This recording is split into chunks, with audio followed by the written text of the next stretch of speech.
আসসালামু আলাইকুম। ওয়ালাইকুম আসসালাম। কাকা কি নাম আপনার? আপনার লিয়াকত আলী ভূঁইয়া। কোথায় বাড়ি আপনার? আমার চরকসুন্দা। এখানে কি খেয়া নৌকা পার করেই আপনি জীবিকা নির্বাহ করেন? হ্যাঁ, সংসারে কে কে আছে আপনার? 7 জন, 7 জন। 3 ছেলে 2 মেয়ে। ছেলেরা কি করে?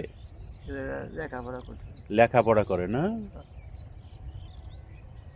তো এই নৌকা চালিয়ে যে টাকা পান তাতে সংসার চলে আপনার?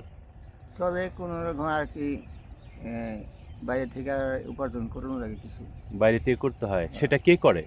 কি করে মহিলায় বকরি টুকরি রাখে, ও, পালে। তাই। আপনি সরকারি কোনো সহায়তা পান? কোন বয়স্ক ভাতা পান? না, বয়স্ক ভাতা পাইনি। করে দেন আপনাকে? না, দেয় না। আমি অনেক অসুস্থ? কতদিন যাবত ভুগতেছেন? কদিন পরে পরে আমার গলা দিয়ে রক্ত করে, গলা দিয়ে রক্ত পড়ে? আবার এটো উপরে পরে প্রতিদিন। এই শরীর নিয়ে আপনি নৌকা চালান না? হ্যাঁ, রোদ বৃষ্টি ঝড় সব সময় না? সবাই জানে আমার গলা দিয়ে রক্ত করে। গলা দিয়ে রক্ত পড়ে? ডাক্তার দেখান? ডাক্তার দেখাইছি, আমার ডাক্তার দেখাই টিপি যক্ষা হয় নাই, তাই বলছে আর কি। টিভি যক্ষা হয় নাই? না, তাহলে অন্য কারণে রক্ত পড়ে না? ছিদ্র দেখা দিয়েছে বলে। ছিদ্র, গলায় ছিদ্র আছে? ভিতরে ছিদ্র।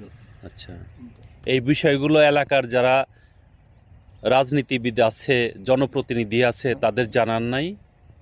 জানাইছি সবাই। তারা কোনো আর্থিক সহায়তা করে না আপনাকে? ডাক্তার সাথে মধ্যে ওই ওই তো 10-এর চার্জ দিছে, হয়তো একটা কিছু দিছে, মনে করেন এই একটা এই কার্ড পাই নাই, বছরকে কার্ড পাই নাই।